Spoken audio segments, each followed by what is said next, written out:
Ахметбек Нұрсила. Халықаралық дәрежедегі бизнес-тренер. 1992 жылдан бастап кәсіп жолында жүрген тәжірибелі кәсіпкер. Кәсіпкерлікке түсе сала, темір мен бетон фабрикасын жабылғалы жатқан жерінен сақтап қалады. 1995 жылы түркиялық сапада тондар тігіп, әйгерім Былғары тон фабрикасын ашады. Одан бөлек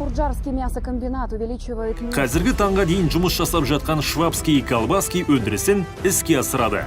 2000 жылы Хивенхаус италиялық жиһаз фабрикасын минустан шығарып, 16 қалада филиал ашып, әлемдік деңгейге шығарады.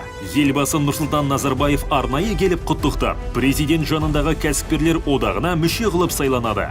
Бизнес жолында көптеген қиыншылықтарды көріп, жүздеген миллион теңге қарызға кірген мега такси, саржайлау сынды сәтсіз жобаларды да бастан өткізіп, қайтадан жаңа кәсіптерін бастап жолға қояды. 2015 жылдан бастап өмірден жинаған мол тәжірибесімен кәсіп бастаймын деген адамдарға бөлісу мақсатында бизнес бастау кәсіпкерлік мектебін ашады.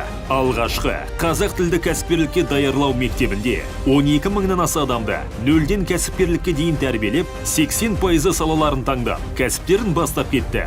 500 мыңнан 100 миллионға дейін табыс табатын ірі кәсіпкерлер кәсіптерін жүйеге қойып, команда құрып, табыстарын кемінде 2 есе өсіру мақсатында көпшіліктің сұрауымен Самғау бизнес университет ашылды. Отбасындағы, балалық шақтағы қиындықтарды көрген, жақсы өмірден үміттерін үзген қарапайым халық жаңа серпіліспен жаңа өмір бастау үшін жабық форматта өтетін психологиялық өзгеріс тренингінің трансформациялық тренері. Қазіргі таңда Primo мебель италиялық жиһаз фабрикасын жандандырып жатыр. Ұлттық сусын, атына зат сай балдай тәтті қымыз өндіретін Бал қымыз компаниясы.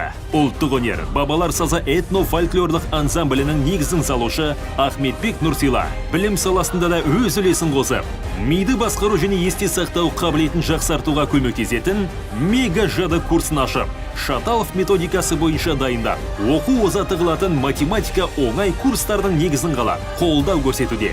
Командасымен бірге жақсылық жасаудан жарсайық қайырымлық қорын ашып, бірнеше үлкен жобаларды атқарып үлгерді. Ұлт, тіл, дәстүрді насихаттап, сапалы өмірге жол ашатын, сапалы қазақ қоғамының негізін қалаушы Ахметбек Нұрсила.